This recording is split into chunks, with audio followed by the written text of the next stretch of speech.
Halo teman bersuara, selamat datang kembali di Polcast.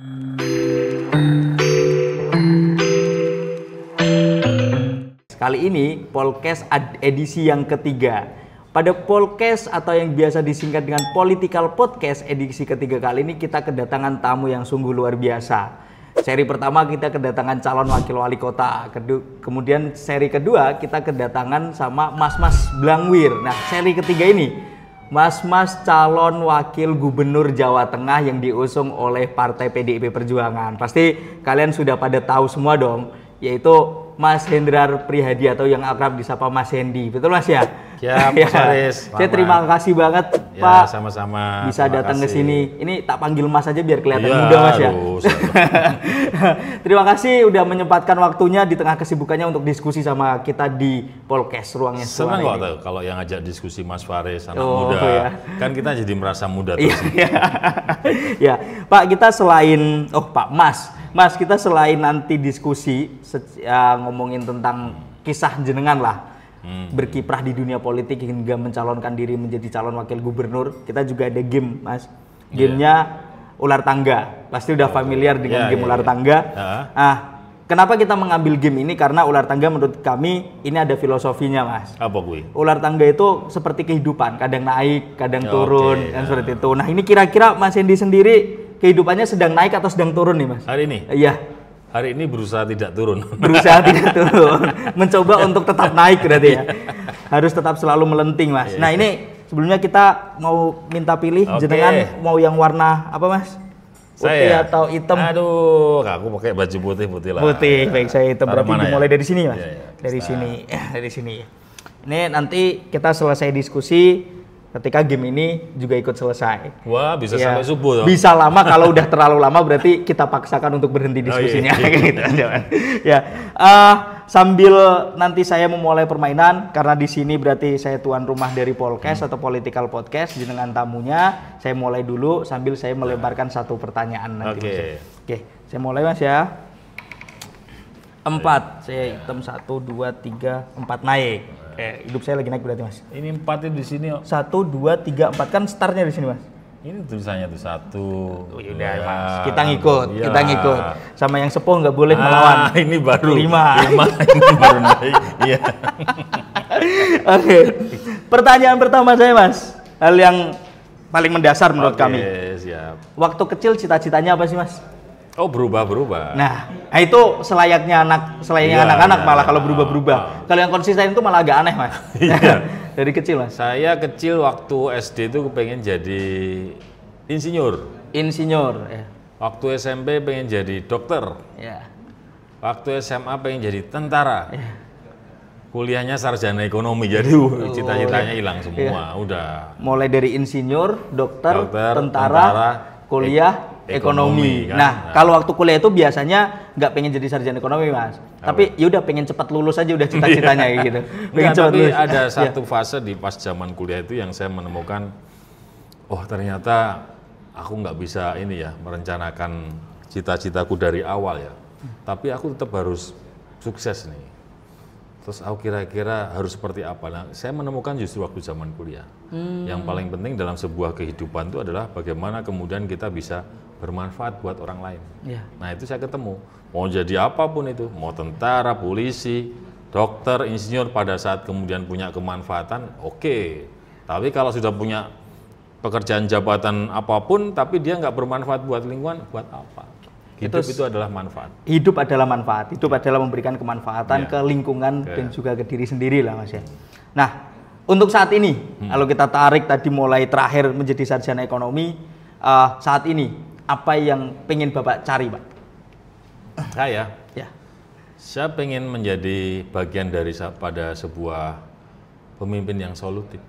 Pemimpin yang solutif? Ya, yang kemudian bisa memberikan sebuah solusi buat masyarakat yang merasa kesulitan dalam berbagai hal. Dari kelompok mikro, kelompok menengah, bahkan kelompok atas pun kalau dia kesulitan di dalam melakukan pekerjaannya, kepuasan saya, kebahagiaan saya adalah bisa membantu mereka. Bisa membantu mereka dari segala hal. Baik kelompok mikro hingga menengah Pak ya. Oke, menarik sekali. Beliau menjelaskan tentang ya intinya hidup adalah bagaimana kita bisa memberikan kebermanfaatan. Ada lagi nih Pak, waktu kecil Pak. Enggak di bentar. Oh ya nanti aja Pak, santai aja Pak. Ini pertanyaannya masih banyak Pak. Waktu kecil Pak, waktu kecil Bapak lebih suka ketika di sekolah itu anak sekolah, lebih suka duduk di depan apa di belakang Pak? Nah kalau waktu kecil itu ada fasenya juga. Iya. Sampai di SMP saya masih suka di depan. Oh, begitu SMA, rajin, ya? Begitu SMA kuliah paling belakang. Oh. Waktu SMP masih rajin Pak ya? Iya, masih rajin. Waktu kuliah udah mulai kita SMA harus, terutama. Ya, SMA. Saya punya sobat temen itu juga posisi di belakang tuh enak karena ada pintunya. Oh sehingga bisa kalau duduk, bolos langsung gampang? Enggak hanya bolos tapi ada angin semeriwing gitu ya. SMA dulu belum ada AC-nya Pak ya? Belum, waktu itu belum. Kipas angin Pak? Enggak ada, karena pintunya gede-gede kan SMA 1 Semarang. Oh SMA 1 Semarang ya.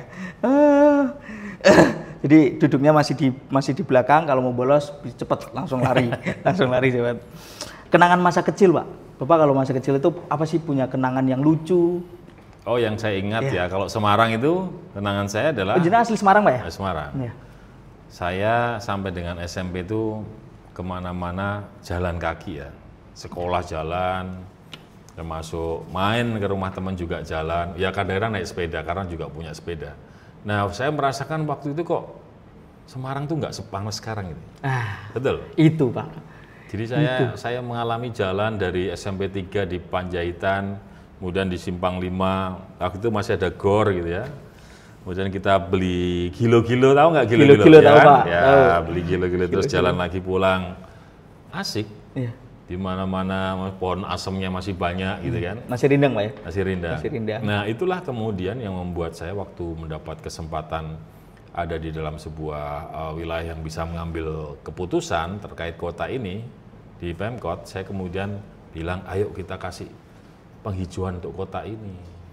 Yang kasih tanaman tapi yang gede-gede. Penghijauan itu bukan yang kecil-kecil, kalau penghijauan yang kecil-kecil nanti sampai kita pensiun belum tuntas juga. Makanya kemudian kita tanamin banyak tanaman pule lah. Kalau di Gunung Pati ada sukun lah, semuanya dalam kondisi yang besar-besar. Saya ingat Pak, waktu saya awal-awal kuliah di Semarang lah. Semarang itu dulu ada kayak blowernya di lampu merah Pak. Ya pernah. Itu masih di masa kepemimpinan jenengan Pak ya? Ya waktu itu kita coba begitu, tapi ternyata kemudian dikritik banyak masyarakat juga. Ya Pak, kita udah mau jagong, rambutnya udah keren, kena angin. Nah, Dari yang saya baca-baca tentang Bapak, mulai terjun di karir politik tahun 2004 Pak ya? Ya, saya masuk partai politik. Ya. PDIP Perjuangan waktu itu 2004. 2004 ya Pak.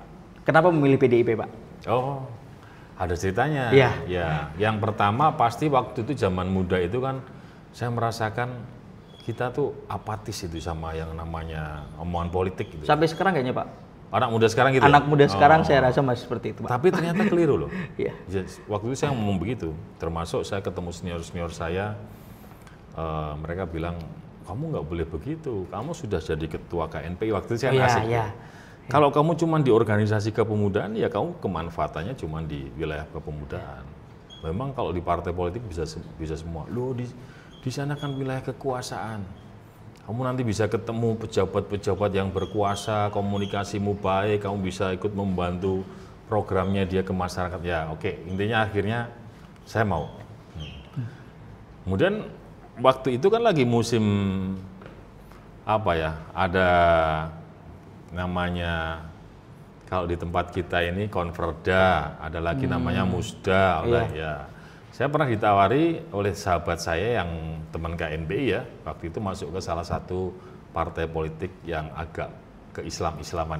Dan kenapa kamu aja? Enggak Mas, pokoknya nanti kita gabung sama anak-anak muda, oke. Terus saya tanya sama senior, jawaban senior saya sambil ketawa.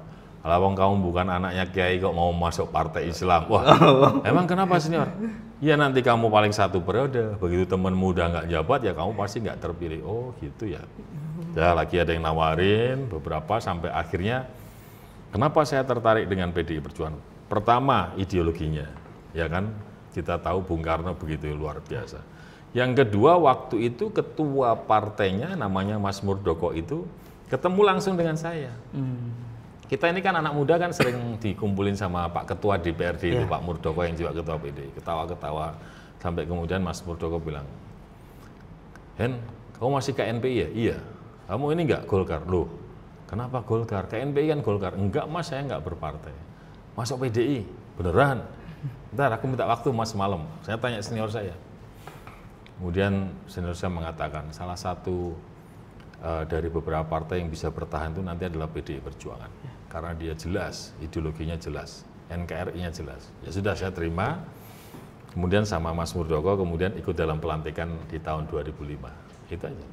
Pelantikan jadi pengurus Jawa Tengah. Oke. Menarik, panjang, nggak yang ya udah gara-gara ada kesempatan langsung masuk, tapi penuh dengan pertimbangan mas ya. Iya. Penuh dengan betul, pertimbangan. betul. PDI, ya mau diakui atau tidak, saya sebagai anak muda yang mungkin melihat kontestasi politik belum terlalu lama, tapi melihat berjalannya PDI memang dari mulai pernah di luar pemerintahan hingga ada di dalam pemerintahan, ya terlihat bahwa ini adalah partai yang solid memang. Solid, ya, partai yang solid. Tapi pertanyaan saya selanjutnya mas, tidak ada sebuah lembaga yang memang sempurna. Kalau boleh tahu, kritik jenengan terhadap PDI apa mas? Mana saya berani kasih kritik untuk partai. Tapi gini ya, jangan khawatir Mas Haris. Di tempat kita tuh ada kaderisasi loh. Mulai tingkat pemula, kaderisasi tingkat madya sampai utama gitu. Jadi artinya stok kita nggak akan pernah berhenti. Mas Haris mohon maaf ya kalau saya keliru, tapi coba lihat kepala daerah yang berprestasi itu menurut saya sebagian besar atau bahkan saya bisa menyebut angka 80% pasti dari PDI Perjuangan. Itu jujur, coba aja dengan lihat tanpa melihat warna partai. Kepala daerah yang keren siapa? Sebut gitu kan? Pak Edi. Enggak, misalnya di sini, tapi siapapun di seluruh Indonesia pasti rata-rata dari PDI Perjuangan. Kenapa? Itu tadi, kita selalu dididik, dilatih sesuai perkembangan zaman yang ada. Dan satu perintah dari ketua umum dan partai ini adalah kalau kamu punya kuasa, kamu jadi dewan, jadi bupati, jadi wali kota atau bahkan gubernur dan presiden sekalipun, tugasmu adalah menambah tenaga kaum miskin. Menambah tenaga kaum miskin. Menambah ya, kan tenaga orang miskin ini udah nggak punya harapan apa-apa. Jadi kita harus kasih mereka semangat, support, harapan, fasilitas supaya mereka bisa naik kelas. Oke. Nah ini juga Pak. PDI itu terkenal dengan ya apa yang disampaikan oleh Ibu Ketum atau pimpinan di PDIP itu ke bawah itu pasti solid, turun serentak. Apa ya kaderisasi seperti apa yang membuat seperti itu pada akhirnya Pak? Apa ya, kita terus terang ya kalau dalam pandangan diri saya, kita merasa partai ini PDI Perjuangan sangat fair. Bu Mega ini memberi kesempatan pada semua kader yang berprestasi tanpa embel-embelin. Saya ini mulai dari pemilihan legislatif, pilwakot, wakil wali kota 2 periode, bahkan calon wakil gubernur. Nggak pernah namanya rekomendasi kita dimintain duit. Mahar-mahar itu berarti nggak ada. Bahkan jujur dalam konteks pilkada termasuk yang di Jawa Tengah seringkali teman-teman tuh gotong royong membantu kita. Jadi buat saya kalau kemudian kita punya kuasa dan dapat rekomendasi dari PDI Perjuangan, ya kita mesti all out. Karena partai ini tidak pernah menuntut kita hal-hal yang tidak logik, tapi menuntut kita untuk bisa menambah tenaga kaum miskin tadi. Dan itu kan hal yang wajar. Menambah tenaga kaum miskin. Ini kalimat yang baru saya dengar sebenarnya. Tapi itu kalimatnya Bung Karno. Kalimatnya Bung Karno. Luar biasa. Secara pemaknaan bisa menjadi semangat bahwa kaum miskin itu memang harus kaum mikro Pak ya. Kita kaum mikro itu memang harus dikasih kawan. Kita harus berteman dengan mereka sehingga apa yang mereka rasakan, apa yang mereka keluhkan itu bisa tersampaikan ke atas. Yaitu salah satunya adalah partai politik. Dan pemimpin harusnya bisa mendengar mereka. Pemimpin harusnya bisa mendengar mereka. Jadi kalau jenengan jadi berarti pasti bisa mendengarkan mereka. Itu yang utama Pak ya. Oke Pak, ini kita kayaknya ngobrol udah agak lama, udah mulai aus Pak ya.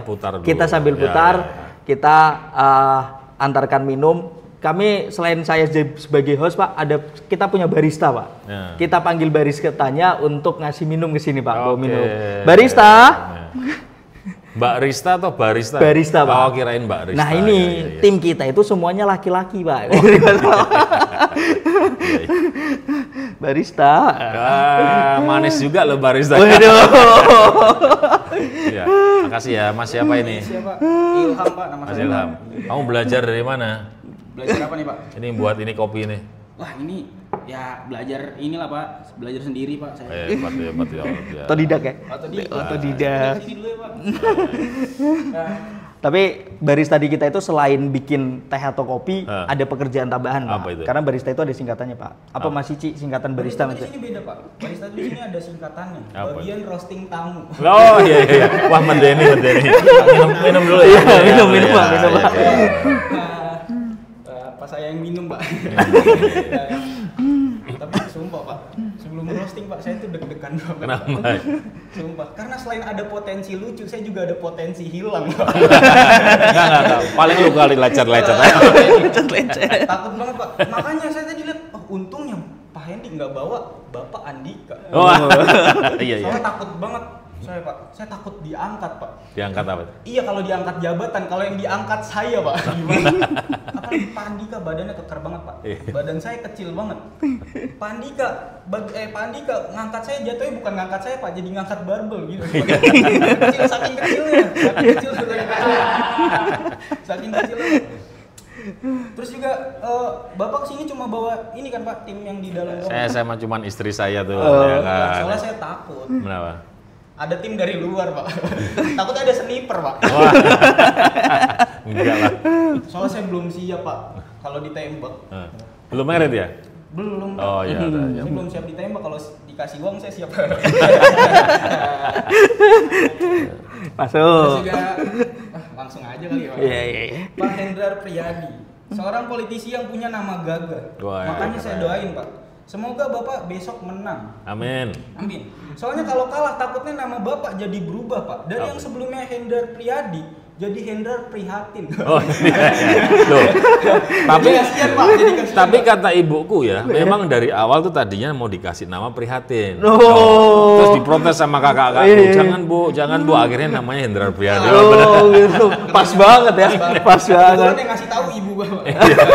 dulu Pak. Dulu. Terus Bapak 10 bersaudara Pak, betul? Iya, betul. Dan Bapak anak terakhir, yo. Iya. Banyak banget. Ini kalau tambah satu udah bisa bikin satu tim sepak bola Pak. Iya betul. Iya. Ini kalau beneran dibikin tim itu saya punya namanya Pak. Apa Jadi itu? PSK. PSK. Persatuan Sepak Bola Keluarga Pak. Tapi dari sini saya lihat keluarga Bapak sangat memperhatikan pilkada. Soalnya kelihatan banget Bapak 10 bersaudara Pak. Soalnya kalau cuma dua bersaudara itu bukan pemerhati pilkada lagi, tapi pemerhati pilkabe. Iya. Dua anak cukup, dua anak Cukup. Belum. Iya, minum dulu.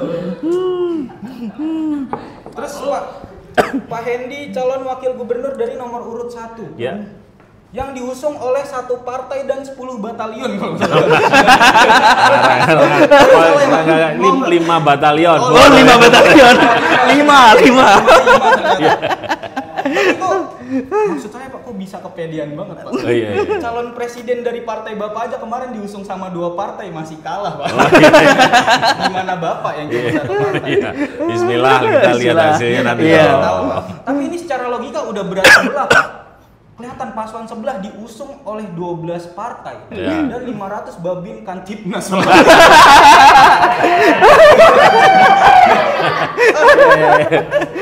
Mas, tapi kita satu partai plus koalisinya dengan rakyat tuh. Banyak. Solid. Tapi ini ibaratkan perang Pak. Iya. Banteng sudah terkepung Pak. Tapi ya kita lihat ke depan lah. Iyalah. Tapi sebenarnya saya ada tips Pak, supaya Bapak bisa menang mudah. Gimana tuh? Harus kode dulu Pak. Bulat kanan, kiri kotak segitiga atas. Buat Bapak belum, kalau Bapak belum tahu itu adalah kode dalam permainan GTA Pak. Caranya itu kode mengakali polisi Pak. Iya. Yang ada kita diakali. Aduh. Terus masih ada nih Pak. Bapak ada program Jateng Bugar ya, ampun keren banget Pak. Enggak ada. Divisi Masa misi sih? Bapak ada, Pak? Ada ya? Oh, Iya, oke, divisi misi baik. Bapak ada. Soalnya Pak. kemarin ditanya, Pak, apakah Jateng Bugar tuh dengan membuat satu kelurahan satu jiwa?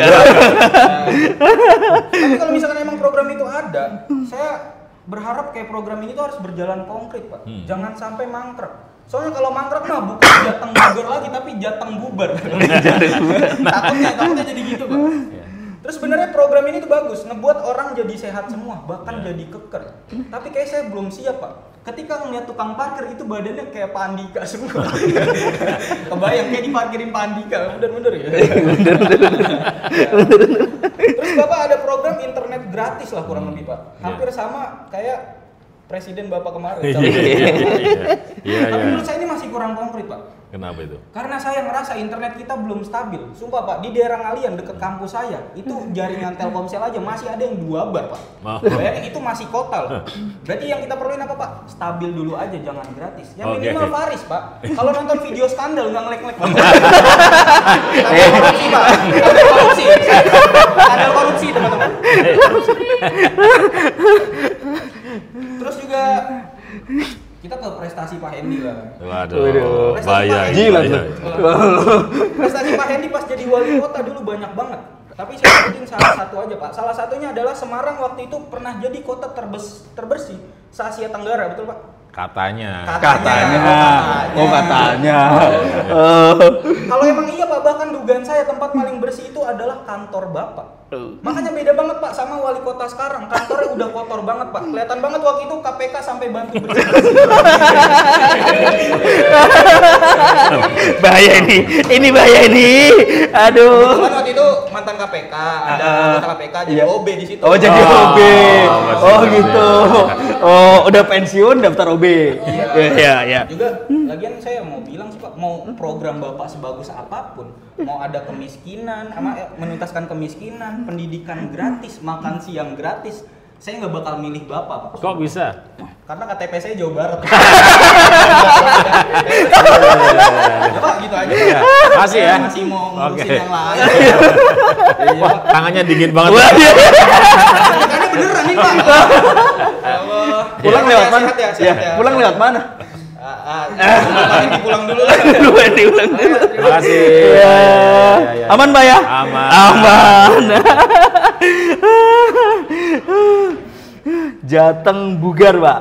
Jateng Bugar. Kalau saya melihat itu di visi misi Bapak Jateng Bugar itu kan salah satunya ada program namanya Ambulan Perkasa. Ambulan Perkasa. Kemudian obat-obat tradisional gitu juga Pak ya. Nah, ini sebelum lanjut Pak, kita mainkan ini dulu Pak. Boleh. Kita mainkan ini dulu Pak.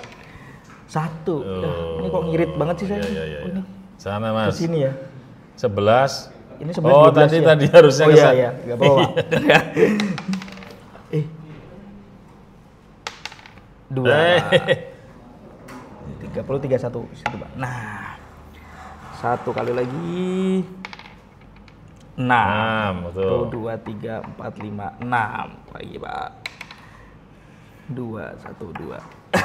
Ini Pak. Iya, oke. Sambil mainkan aja Pak, sambil hetannya Pak. Nah. Bapak menjadi wali kota Semarang 11 tahun Pak ya? Ya. Dari PLT. Dari PLT 2012 ke 2022, 10 tahun. 10 tahun. 22. Apa sih Pak struggle-nya membangun kota Semarang selama 10 tahun itu Pak? Apa itu maksudnya? Kesulitan-kesulitannya. Sebenarnya nggak ada yang sulit ya.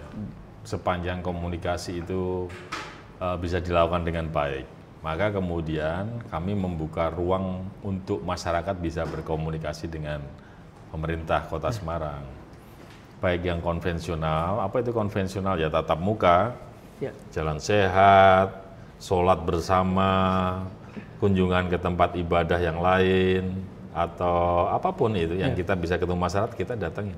Jadi acara saya bisa pagi, siang, sore, malam, itu rutin setiap hari dilakukan karena saya kepengen ketemu masyarakat. Tapi dengan kemajuan teknologi kita juga buat ruang komunikasi namanya lapor Hendy, ya kan? Masyarakat bisa berkomunikasi, terutama untuk menyampaikan keluhannya. Dan di awal-awal kita buka itu kita punya timeline tuh 15 hari. 15 hari masyarakat mengadu, maksimal 15 hari sudah harus ada solusi tindak lanjut. Kemudian perjalanannya kita cepetin lagi 10 hari dan terakhir 5 hari. 5 hari Ya. laporan itu Ditindaklanjuti. sudah tertindaklanjuti. Misalnya, Pak, jalan di kampungku rusak, Pak. Cek. Nah, saya perintahkan teman-teman PU dicek. Oh, cuma lubang-lubang itu di kampung. Maka dalam waktu kurang dari 5 hari itu lubangnya harus tambal. Foto, kirim kepada yang melaporkan. Ya, itu salah satu terobosan dalam kita menggunakan teknologi di sisi pemerintahan, Iya, Pak ya. iya. Lapor Handy itu. Jadi lebih cepat. Ya. Nah, kita berbicara terkait lapor Handy, Pak. Memang itu salah satu program Bapak ketika menjadi wali kota dan sangat familiar sekali melalui itu. Ketika Bapak jadi nanti, Pak, Ya. apakah akan menggunakan itu juga atau bahasanya lapor Andika, Pak? Ya boleh apapun itu ya. Tapi ruang komunikasi ini harus dibuka lebar. Mas Ganjar juga buka itu kan, laporkan itu ya kalau nggak salah. Lapor Juragan atau lapor Mas Ganjar. Jadi apapun itu mau namanya nanti lapor Andika atau apa, yang penting bahwa masyarakat itu jangan dibuat susah untuk menyampaikan kendala yang mereka alami dalam kehidupan sehari-hari di Jawa Tengah. Jadi mau ketemu kita juga welcome secara langsung, mau lewat lapor apa itu lapor Andika nantinya juga boleh, yang penting tindak lanjutnya segera. Solutif. Nah, ini kalau berbicara terkait masyarakat disusahkan atau tidak, Pak. Pemerintah kita itu terlalu banyak membuat program-program seperti itu. Aplikasi yang sangat banyak. Masa kita mau setiap berurusan dengan dinas tertentu atau lembaga-lembaga tertentu, kita harus mendownload aplikasinya itu Justru terlebih dahulu. itu yang nanti yang mau kita perbaiki. Kita mesti ringkas. Semua aplikasi-aplikasi itu harus kita delete. Jadi cukup satu portal pemerintah provinsi. Nanti mau masuk kemana tinggal sesuai kebutuhan aja. Yang memang kelirunya adalah pemahaman tentang smart city atau smart government buat teman-teman kepala daerah itu artinya berlomba-lomba membuat aplikasi, padahal nggak gitu. Aplikasi kalau yang pakai cuma 2-3 orang seminggu ngapain? Delete aja, ganti yang lebih efektif. Karena yang dibutuhkan itu adalah bagaimana sistem itu bisa terintegrasi dengan baik antara satu dengan yang lainnya, Pak. Dulu juga begitu, mau buat kanal laporan darurat, teleponnya berapa? 15001, walangnya masyarakat ngapalin nama orang aja susah, ini nomor ini. Jadi begitu kebakaran, telepon berapa? 15-an. Akhirnya itu juga yang kita ringkas. 3 angka aja lah. Coba ngomong sama Telkom. Keluarlah 112 waktu itu. Oke. Actionnya main game satu. Naik kok? Enggak, ke sini ya. Sini, aduh. 6, Pak. 6. Ya. 1, 2, 3, 4, 5, 6. Naik. Enggak, Pak. Sekali lagi, Pak. Pak, tahun 2022 Bapak dilantik menjadi kepala LKPP, Pak ya. Iya. Menurut Bapak itu posisi ke arah yang positif atau negatif, Pak? Karena banyak isu yang berkeliaran di luar itu bahwa pindahnya Bapak dari wali kota Semarang menuju kepala LKPP itu adalah salah satu bentuk untuk menutup ruang Bapak, mempersempit ruang Bapak untuk maju di Pilkada Jawa Tengah, Pak. Menurut Bapak gimana, Pak? Tapi ini maju juga kan? Iya, tapi ini maju juga. Ya, buat saya semua tugas, semua amanah itu adalah hal yang harus kita selesaikan dan kita syukuri. Karena di luar sana belum tentu orang punya kesempatan seperti itu. Maka kemudian pada saat saya pindah di Jakarta, saya kemudian ketemu Pak Presiden, saya tanya, tugas yang lebih detail apa Pak Presiden? Ada 2. Pertama, saya kepengen semua pengadaan lebih pro produk dalam negeri. Oke Pak. Yang kedua, saya kepengen semua produk pengadaan mulai melibatkan UMKK. Oke. Terus yang ketiga sampai 5 seperti fungsi LKPP selama ini. 1 terkait digitalisasi. Kemudian yang berikutnya terkait supaya transparan sehingga meminimalkan korupsi. Yang berikutnya juga diharapkan supaya mempercepat proses supaya duitnya itu tidak ngendon di pemerintah daerah. Itu kita kembangkan dari berbagai yang ada. Tool yang paling lengkap adalah katalog itu. Katalog. Ya, problemnya katalog itu kan dibuat dari 2013. Ibarat mobilnya buatan tahun 2013, hari ini di 2022 kemarin, itu muatannya sudah sangat banyak sekali. Banyak kementerian, banyak lembaga, banyak pemerintah daerah, sehingga mobilnya jalannya pelan-pelan nih. Maka kemudian saya ngomong ke teman-teman, udah ini mesti mobilnya ini mau beli baru dengan mesin yang prima, bodi yang prima, atau kemudian diperbaiki mesinnya ini. Mereka bilang, Pak, beli baru aja Pak, nanti mobil yang lama itu kita naikkan ke mobil baru. Oke, hitung, duitnya berapa ini? Wah, kok triliun ya? Kita ngajuin ke keuangan, susah, ketemulah solusi, bekerja sama dengan Telkom. Pak Presiden setuju. Pak Presiden keluarkan perpres penugasan Telkom untuk membantu LKPP. Dan alhamdulillah 28 Maret 2024 kemarin katalog versi 6 sudah bisa kita luncurkan. Sudah bisa Jadi lebih simpel, lebih cepat. Kemudian prosesnya juga end to end. Kalau dulu kan prosesnya tuh pejabat pengadaan lihat katalog, tertarik, order, barang dikirim, pembayarannya masih manual. Masih nagih ke kantor keuangan dan lain. Kalau ini enggak, pembayarannya yang versi 6 bisa langsung dari dashboard. Berarti enggak yang bayar belakangan konsepnya kayak gitu, enggak. Ini langsung enggak akan ketemu langsung dengan antara pejabat pengadaan dengan pemilik barang, ini enggak ketemu langsung. Nah, itulah sebenarnya sejatinya digitalisasi yang diharapkan oleh Pak Presiden untuk meminimalkan korupsi ya seperti itu. Oke. Dan itu memang benar-benar bisa menekan angka permainan pengadaan barang dan jasa, harapannya Pak? Begitu. Begini Mas Faris, secanggih apapun sistem, secanggih apapun aturan, semuanya tergantung juga pada manusianya. Kalau manusianya clear, ya sistem itu akan membuat proses pekerjaannya menjadi lebih bagus dan clear. Tapi kalau manusianya itu nggak clear, ya pasti akan terjadi permainan. Dicarilah celahnya di mana. Terakhir di mana itu? Kalimantan mana itu? Iya. Gubernur terkena juga karena kasus pengadaannya, kita prihatin juga. Karena sebenarnya di aturan kita sudah sangat membatasi ruang gerak mereka untuk melakukan permainan-permainan itu. Oke, luar biasa Pak. Geser Pak, geser pertanyaan tentang Jawa Tengah sekarang. Oke. Bapak sebagai calon wakil gubernur Jawa Tengah Pak, apa sih hal yang paling mendesak untuk segera diselesaikan di Jawa Tengah menurut Bapak? Nah, saya juga diskusi ini sama Pak Andika, dari sekian banyak itu, intinya adalah semua menjadi prioritas. Tapi sumber awalnya yang harus kita tuntaskan satu, apa itu? Kemiskinan. Karena kemiskinan ini turunannya bisa banyak. Karena faktor transportasi yang kurang bagus membuat pasarnya, ya, membuat jualan mereka nggak laku, miskin. Atau karena dia tidak punya kesempatan bekerja, karena investasi yang tidak mau masuk, miskin. Maka miskinan ini harus kita obati dulu. Nah, kami melihat ada dua hal besar yang harus kita lakukan segera. Satu, miskin yang karena di wilayah di luar usia produktif, dan miskin di wilayah usia produktif. Kalau miskin di luar usia produktif, ya mesti programnya adalah program charity. Ya kan? Kan sudah sepuh, udah tinggal di rumah, nggak bisa apa-apa, ya yuk rumahnya diperbaiki, yang sehat.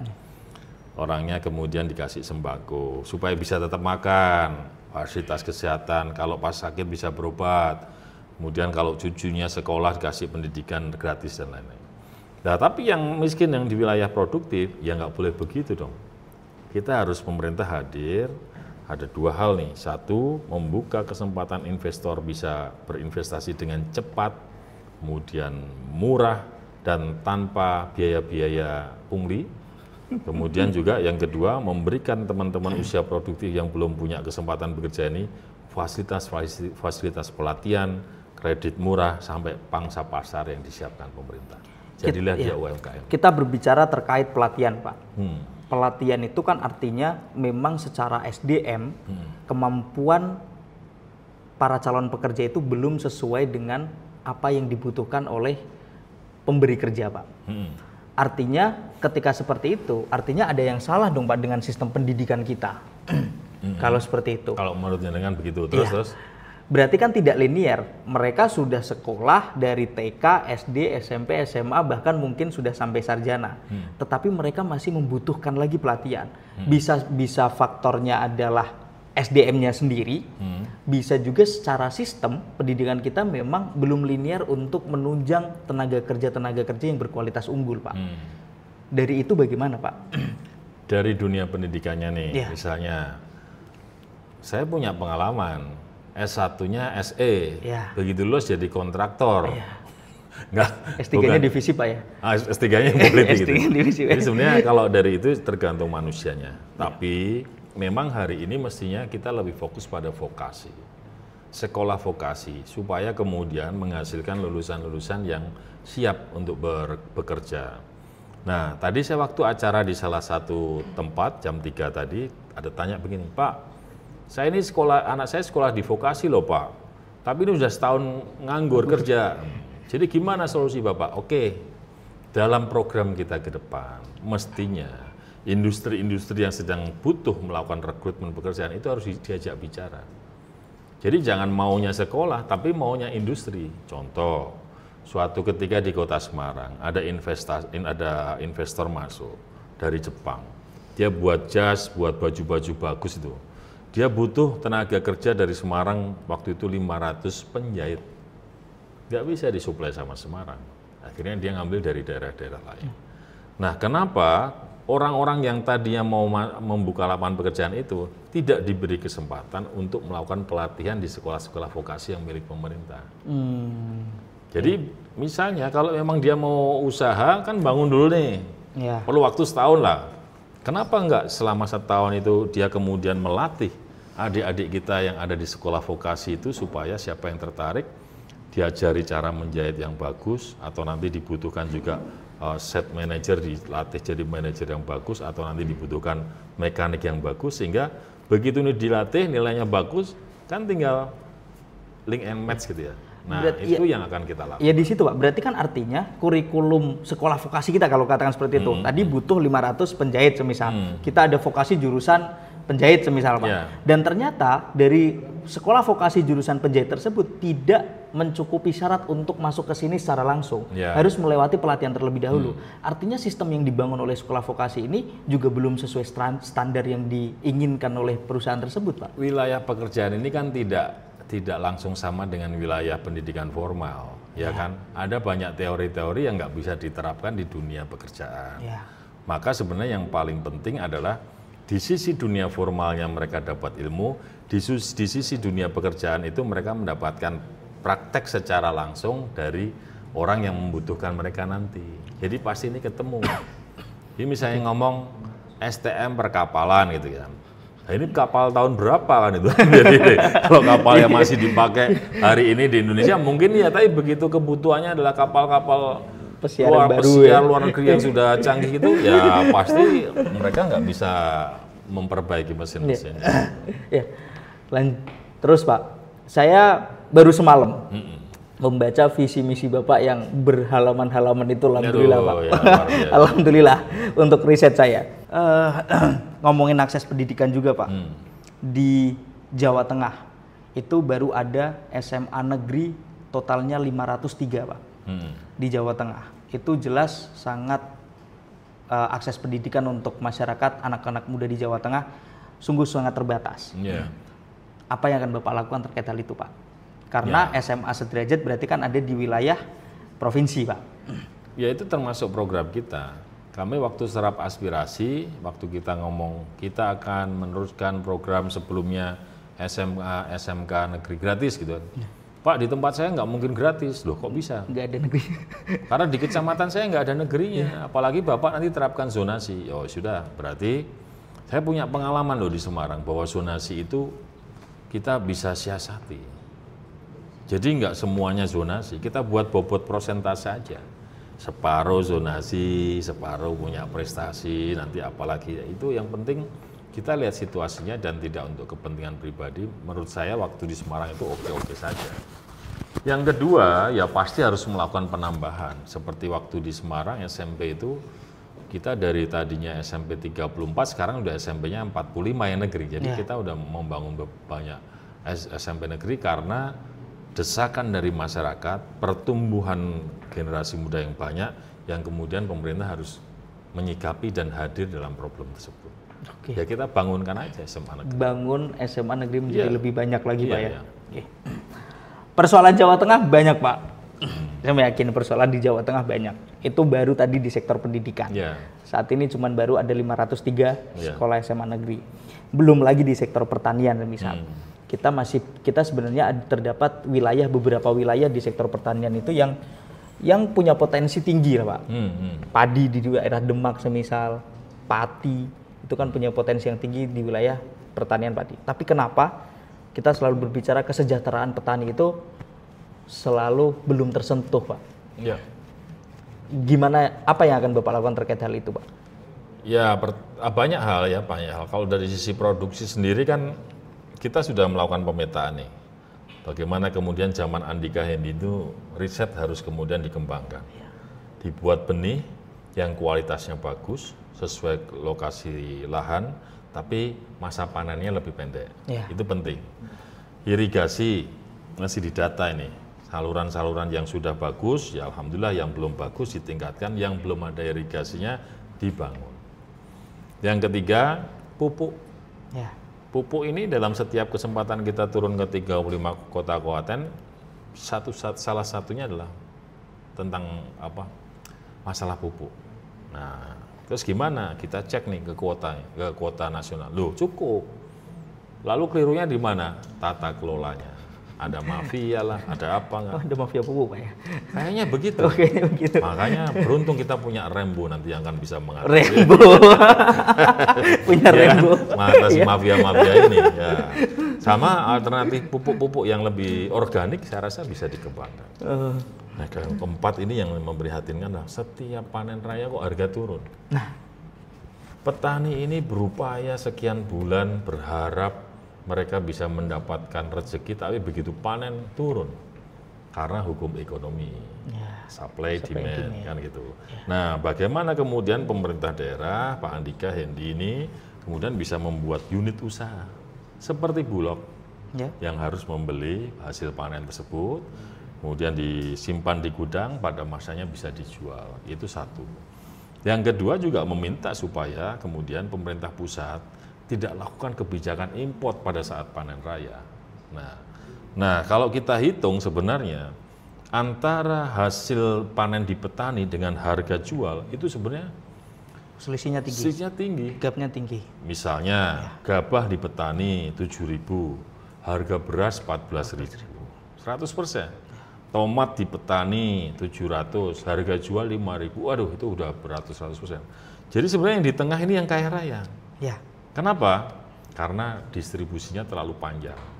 Maka ini juga akan kita benahi ini.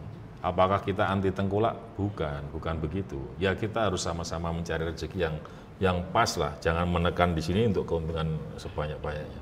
Maka tengkulak, pengijon dan apa itu kita masukkan pada level pedagang saja. Kebutuhan petani terkait uang finansial yang hari ini mungkin dibutuhi pengijon tengkulak, ini pemerintah harus hadir. Pak, tapi kalau urusan sama bank ribet. Nah, Pak Andika itu nanti jadi komisaris Bank Jateng. Dia harus bisa manfaatkan Bank Jateng itu supaya pelayanannya lebih cepat ke petani, supaya tidak terjerat mereka-mereka. Ini hasil diskusi kami dengan Pak Andika seperti itu. Berarti tadi antara proses setelah hasil dari pertanian, penjualannya itu berarti bukan pada ranah tengkulak kembali, Pak? Ya, mereka udah masuknya ke pedagang. Apa beda pedagang dan tengkulak? Tengkulak dia menjerat aja sebenarnya tengkulak. Tengkulak itu menjerat dulu petani. Petani ini kan ada yang sukses, ada yang nggak sukses. Yang nggak sukses kadang-kadang tiap bulan mau makan dia nggak punya tabungan, dipinjemin tengkulak. Kemudian syaratnya nanti punyamu yang segitu itu tak beli harga sekian. Dah oke, dilepas seperempat belum panen. Kemudian anaknya nangis minta bayar baju seragam. Bayar lagi tengkulak, yang seperempat harga sekian. Lama-lama semua area pertaniannya belum panen sudah dibeli sama tengkulak dengan harga yang murah. Nah itulah fungsi bedanya tengkulak dan pedagang. Maka harapannya kalau pemerintah bisa menyelesaikan problem-problem finansialnya petani ini, mereka bisa tetap mempunyai kewajiban mengangsur dengan bunga murah. Pada saat panen dia cukup punya banyak rezeki, dia kembalikan hutangnya dan dia masih tetap punya tabungan. Oke. Ya, salah satu problem dari petani memang ya adanya tengkulak yang minum. Iya, Pak, diminum, Pak. Tengkulak yang menjerat, Pak. Mas Faris. Ya. Jangan podcast lama apa enggak bosen itu yang lihat kita ini. Ini udah cari 4. Kita ya, kan? Tinggal 4 lagi, Pak ya. Okay. Tinggal 4 lagi, Pak ya. 3 1 2 3. Mana ini? Kok nggak mau sih? 1. Wah, curang. Ini. 6 Pak. Aduh, 6 ya. Nah. Berarti balik 2 Balik 2, Pak. 2, 3, 4, 5, 6. Memang kayaknya ini tuh nggak bisa selesai Pak, karena belum pernah ada yang selesai juga Pak. Iya, udah. Tapi pertanyaan terakhir. Ya Pak. Kita masih ada 2 sesi lagi Pak. Nggak usah. Jujur. Iya. Ya. Tapi sebelum itu terakhir Pak. Kita ada pertanyaan dari penonton dari Instagram Pak, teman-teman di Instagram mungkin bisa ditampilkan. Live ya? Enggak Pak, enggak live. Tapi kita sebelumnya itu sudah bikin form lah. Siapa yang pengen tanya langsung ke Pak Hendy gitu. Ini Pak. Tanya Pak Hendy. Wah, gambarnya bantengnya keker loh Pak. Bantengnya keker. Mana nih? Kalau pas Pilpres bantengnya banyak tusukan ya. Ini Pak dari Rivaldiha. Apa program pengembangan potensi daerah khususnya di kabupaten yang miskin atau UMR rendah Pak? Ya. Pengembangan potensi ya? Iya. Ya, saya tuh cita-citanya sederhana, itu saya pengen buat hub ya. 3-4 daerah, Ya. kita kasih di perbatasan kota, tempat gitu ya, mungkin luasnya 1-2 hektar, milik pemerintah. Di situ masing-masing daerah ada 3 atau 4 tuh, kemudian bisa memamerkan potensi mereka. Misalnya Brebes, Bawang, terus di sebelahnya Tegal misalnya, sektor pertanian apa atau kelebihan apa, kemudian di sisi sininya kan ada Purwokerto gitu, apa Banyumas apa, ya, kemudian di setiap akhir pekan atau setiap hari libur ada teater yang memamerkan kesenian mereka, Budaya daerah setempat ya. maka itu bisa jadi pusat transaksi pusat transaksi kelebihan daerah tersebut, pusat budaya masing-masing daerah, dan ada hiburan buat masyarakat, jadi turis masuk ke situ. Oke, itu untuk Mas Rivaldi Iya. bahwa beliau pengen membuat. Tapi apa hubungannya sama UMR rendah itu? Nah, ya mungkin karena di daerah-daerah dengan UMR rendah itu berarti potensi untuk meningkatkan kesejahteraan dan juga pengembangan diri juga mungkin bisa jadi terbatas juga Pak. Saya punya keyakinan semakin banyak daerah dikunjungin orang, itu semakin banyak potensi ekonomi di daerah. Iya, karena perputaran ekonomi berjalan di wilayah maka tersebut ya. kita mesti berani mengajak masyarakat untuk menerima tamunya sebanyak mungkin lewat sektor pariwisata. Oke, lanjut. Pertanyaan selanjutnya dari Sultan Al-Hazmi. Pak, tugas LKPP sama wali kota lebih beratan mana sih Pak? Dan dapat uangnya lebih banyakan mana Pak? Pak, lebih banyak mana gajinya Pak? Kalau gaji LKPP. Oh, gaji lebih banyak LKPP Pak ya? Tapi kalau kewenangan wali kota. Wali kota. Lebih capek mana Pak? Kalau capeknya LKPP itu kayak kantoran gitu ya. Meskipun kita ngurusin kebijakan se-Indonesia, tapi ini seperti kantor.